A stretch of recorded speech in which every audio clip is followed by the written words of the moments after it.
Good morning, Quadcopter 101 here, and before we get started, let's get today's shout-out out of the way. Today's shout-out goes to Spyron.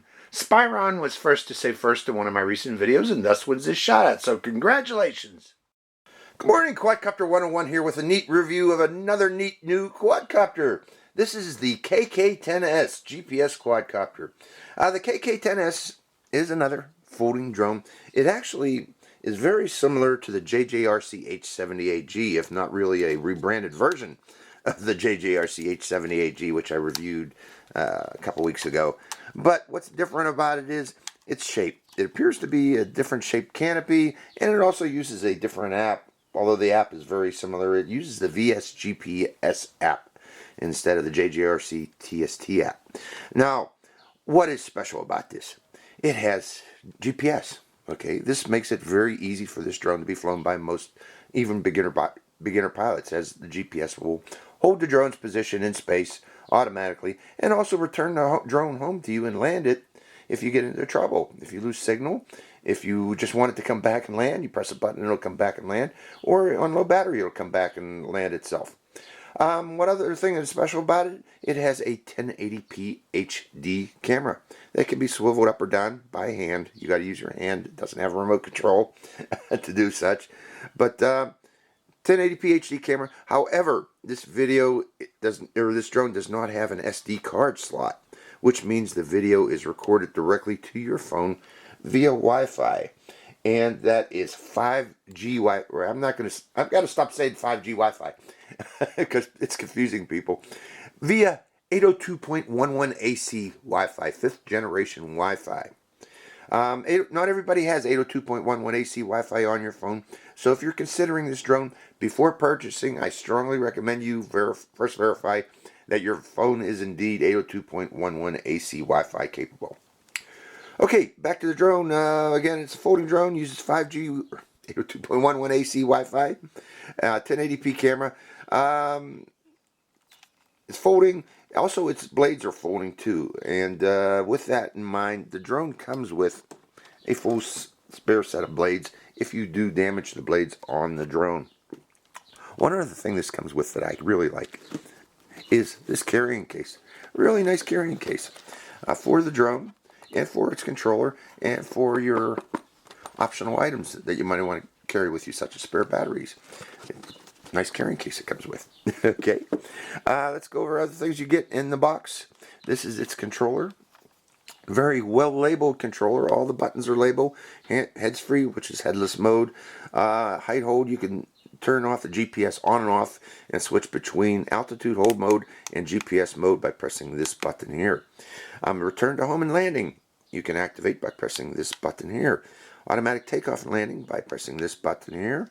You can switch between high and low rate to increase the speed of the drone by pressing this button here. And you can take a photo or a video. You can start the video by holding down this button here, or take a photo by doing a quick press of this button here. The controller also has, and this is what I really like about this drone and also the H78, it has Telemetry Screen, LCD monitor here with all the important features that you need to know with telemetry. I forgot to write them all down, but altitude, battery power of both the controller and the drone, distance, speed, it's all here. Pretty neat on this LCD monitor screen. So, really nice controller. The one thing I don't like about this controller is its its phone holder on the bottom here. This always seems to turn off my phone when I stick it in there because my phone has its on-off switch on this side here. So to get around that, I put a piece of foam in here. You might want to do that too, folks. Modify your controllers if you have a phone with an on-off switch on its side. Now the drone is powered by 7.4 volt 900 milliampere hour battery, a proprietary battery as you can see here. However, it is charged through a micro SD card cable, and you do get such a cable in the package to charge it. You can charge this using a wall phone charger using this micro USB cable. Okay, what haven't I missed? You get a spare set, or you get a set of propeller guards. I don't recommend using these unless you're flying indoors. outdoors, these act as hooks in the trees, and lots of drones are still up in trees to this day because of prop guards, so be careful of those. Again, you get a full set of spare props. You get a screwdriver for changing those props. You get spare screws, and you get 2 little base plates on here. If you break these base plates, I don't know why you would break such base plates, but you get 2 spares. And also you get in the box the instruction manual, and the instruction manual was in English, all in English. Well, it also has Chinese in the back, but it's actually a very good instruction manual. Well laid out. Shows you how to do magnetometer calibrating, your compass calibration on your GPS drone, and gyro calibration also, and how to get your drone in the air. Also, you get the app instruction manual in there for the VSGPS app. So that's the drone. Let's take it out in the field and see how it flies. So hope you enjoy this flight. Good morning, Quadcopter 101 here, and we are out at one of my favorite flying fields, and we're going to fly the KK10S. Okay, to get this started, you got to turn on the transmitter first. Transmitter is on, and then you turn on the quadcopter and put it on a flat level surface. And up and down on the transmitter, or actually this automatically binds itself to this transmitter. Right now, you don't need to do the up down, but you do need to turn the transmitter on first. It's unusual, you know, other toy drones, normally you turn on the quadcopter and then the transmitter, but this one wants the transmitter first. And right now we got 8.4 volts and 4 volts in the drone. Now again, this thing automatically enters into compass calibration mode, which means our lights are blinking rapidly. And to do the compass calibration, you rotate horizontally until you hear a beep. I heard the beep, and then you put it nose down and rotate again horizontally until you hear a beep. Notice the blue lights are solid now in the back, and the red lights are flashing on the front. Heard the second beep. Now we got solid lights front and back.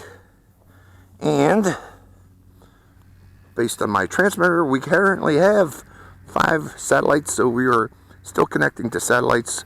So we're good to go except for the satellites. So in the meantime, I am going to attach my phone to this and open up the app so we can view the FPV video. Right now we got 6 satellites. And actually, I guess that's sufficient to fly. Oh, 8 satellites. When you hear that beep there, it's sufficient to fly. But in the meantime, let me put on my phone and we'll fly it with the app. Okay, this is the VSGPS app, available in Google Play and iTunes. And I'm opening up these fake antennas, but keep in mind they're just fake antennas. I'm opening them up just for the look. Okay, and before we take off, I am going to hit start recording on the video camera. Actually, let's use this button here to get the recording started. And I held down the button until we got the video started. And right now I have 11 satellites, which is more than sufficient to fly. And to start the motors, bringing down and out. Motors are started. And automatic takeoff button. And let's see how well this is holding its position. Well, it's doing a good job. Let me get into the picture then while it's recording. And say, how do you like my shirt today, folks? Okay, it's working well. Let's see if we have actual geofence turned on. We're going to go forward and up a lot. And let's see if it'll go further than 30 meters. Yep, geofence is turned on. When you hit the outer boundary there, it will stop itself. Now to turn off that geofence, I'm going to hold down the return to home button for 5 seconds until I hear a beep.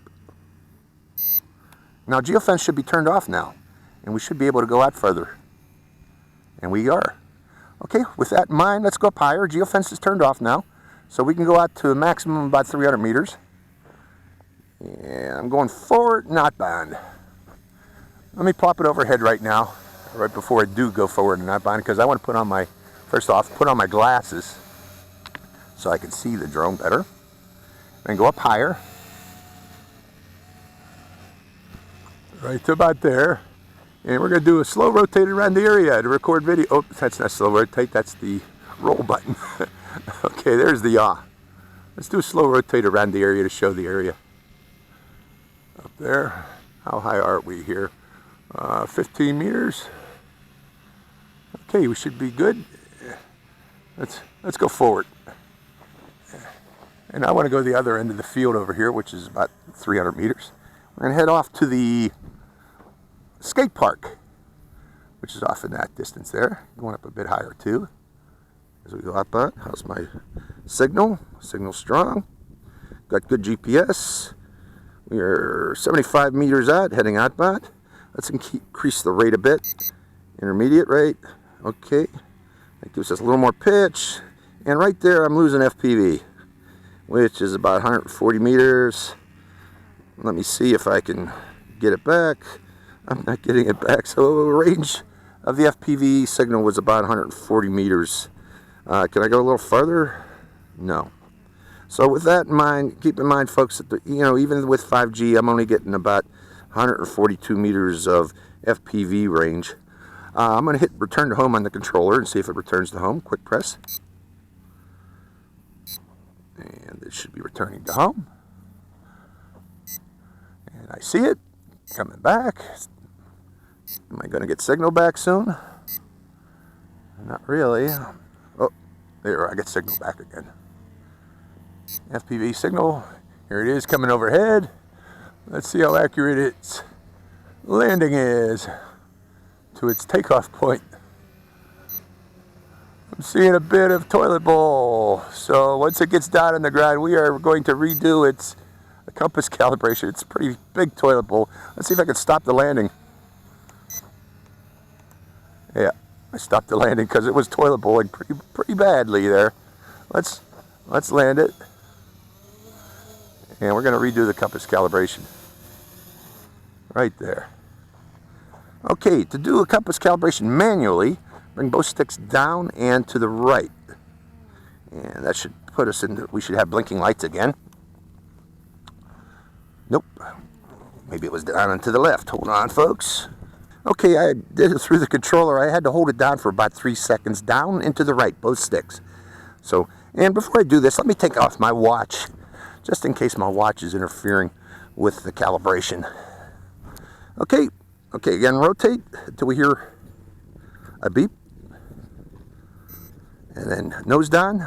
Notice both blue lights are solid and red lights are blinking. And nose down until we hear a beep. And you do that whenever you notice toilet bowling like I did there. You don't want to keep on flying a GPS drone if it's rotating like that. That's just gets worse, folks. You want to do that. Okay, next thing I want to try is, well, let's do follow me with the controller connected. Starting the motors, going up, checking stability again. Okay, that GPS problem seems to be corrected. Getting into the picture and pressing the follow me button to see if it actually works. Is it following? It is. A little bit wonky. Now I had problems, well, with the H78. It didn't work as well as this. Well, this is, I don't know about this one working well either. Let me go out a little bit further. That could be the issue, folks, because it depends on the accuracy of the GPS of your phone. And if there's an error and you're close in, that aggravates the error. Let's go to about this distance. How many meters are we at? Okay, there we go. Hitting follow me again and see if that improves it.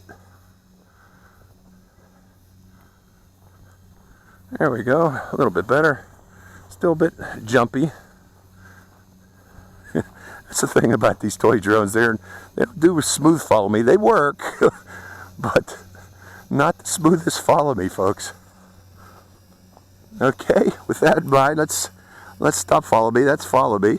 The other one is circle position. Let's press this button here, and you want a radius. Let's make it about 10 meters, or let's make it 8 meters, not 28. 8 meters. And then hitting done and confirming, and let's see it do a circle position.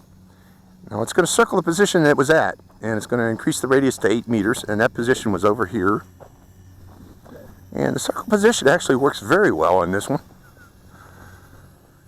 Doing a nice job. Let me get where it's circling. Let me adjust the yaw on this. Oh no. Where is it circling? I'm trying to find the position it's circling. And, close. close enough. When it's circling, it's yawing to the right just a little bit. There we go.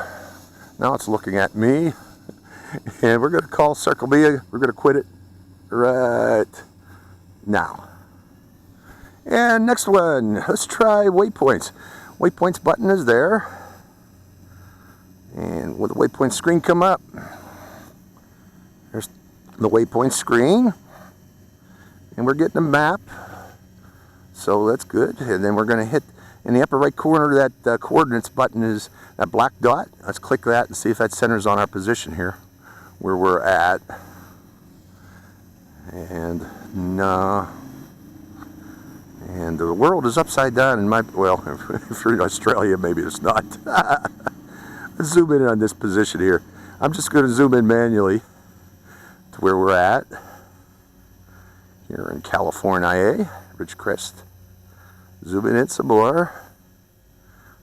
You got to zoom into less than 30 meters or else this follow me will not work. Okay? We got to zoom in real good, real well. Or not follow me, waypoints. Okay, we're on the right side of the field. Let me adjust this screen here so it looks, well, which way is it pointed? Okay, let's try to go out to a position. I'm going to select a position here.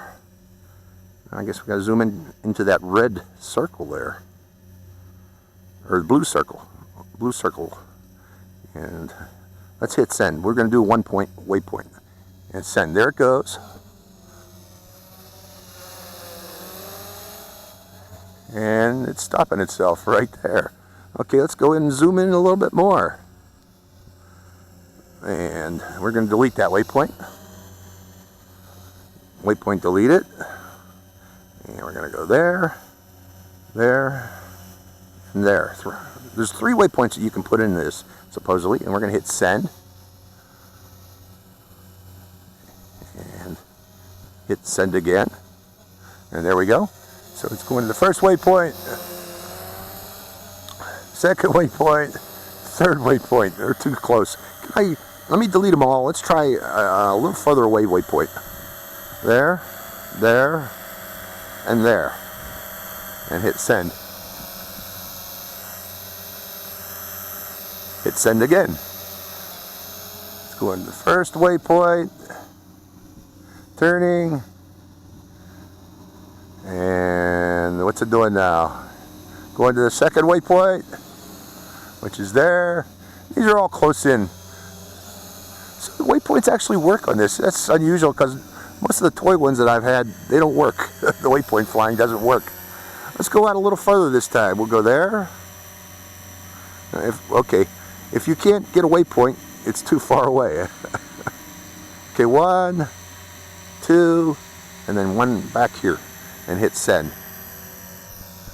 Hitting send again. And there it goes to the first waypoint. Second. And then the third one's on the other side of me. Let's see it go there. Are you going to do it? There it goes. And as it goes to each waypoint, it seems to turn back toward my position. I don't understand that. So waypoints do work. That's unusual. I'm sorry to say unusual, but a lot of the time they don't work with these toy drones. So I'm surprised that it does. So we're going to come out of waypoints, so that's enough of waypoints. Let's try again. We got 25% battery power. Let's just fly around the field now and show this camera. We're going to go up higher again. We'll go up to about the level of the, above the level of the lights here in the field, in this football field. Okay, I'm getting a beep warning me that my battery's getting low. We're going to keep on flying though. I'm just showing you the area. And we're going to fly until it lands itself.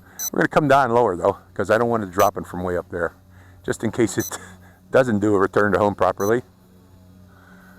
When you hear this beep, I believe it'll stop you. Yeah, it stops you from going further than 20 meters, it appears. Going over here, and it hits a wall in the sky. So it's preventing you from going too far out of range of the drone to be able to make its way back home again if it's too far away. But we'll fly it until it lands.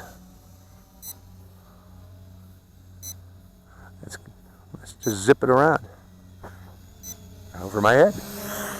This actually is a nice one. There's some improvements over the H78G, namely the app works better. The H78G, oh, it appears to land itself. Is it landing itself? It's trying to land itself. But I'm going to keep flying it. Let's bring it a little closer until it does something. I'm not going to land it, folks. I'm going to see if it has a battery return, low battery return. So let's get close to it, though, and take a look at it. There it is. Front red lights blink rapidly in low battery, as you can see here. Holding its position very well. So yeah, again, this one has some improvements over the H78G, because that H78G app was buggy. Now again, look at this screen here.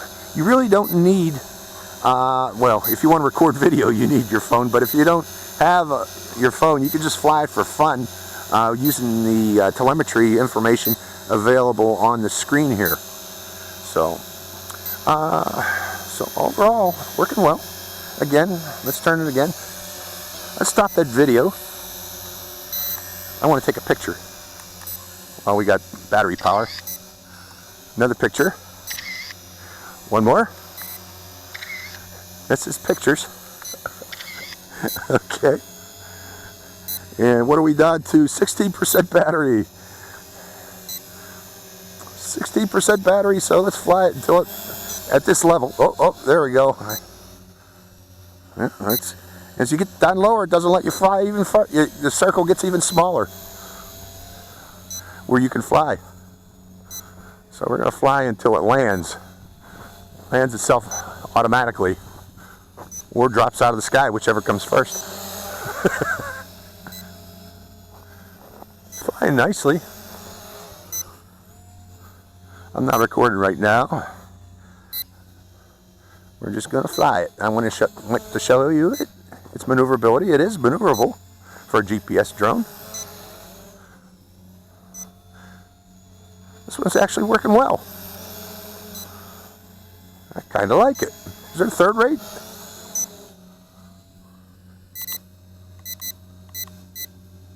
Nope, just 1, 2.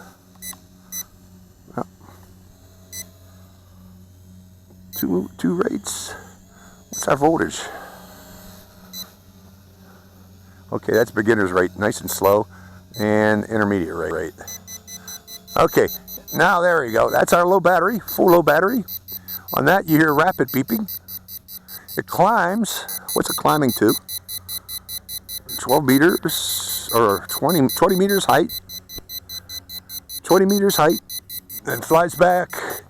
And I'm assuming it's going to come down nice and gentle. I hope it doesn't drop, because our battery is down to 7% or 0%. And there's its landing. Ooh, touched the pad. Nice landing. So, let me make sure I got that. Let's turn off the transmitter, shut that down, stop the noise. And turning off the drone. So that's the KK10S. Is that the name of it, folks? Let me double check. I got my cheat card here, but the name of it is KK10S. So pretty neat GPS drone. I kind of like it. It worked very well. All the features on it worked. So I hope you enjoyed this flight. That's that's a surprise for these toy drones when all the features work. This is Quadcopter 101. Hope you enjoyed this flight. Quadcopter 101 signing out. Hi, Quadcopter 101 here again. Hey, if you want to get your own shout out in one of my future videos, make sure you subscribe to my channel. It's real simple. Just go to my channel page and click on that subscribe. And also make sure to click that bell button right next to the subscribe button. That way you get notified when I release a brand new video immediately and give you a chance to get that first shout out. So give it a try, folks.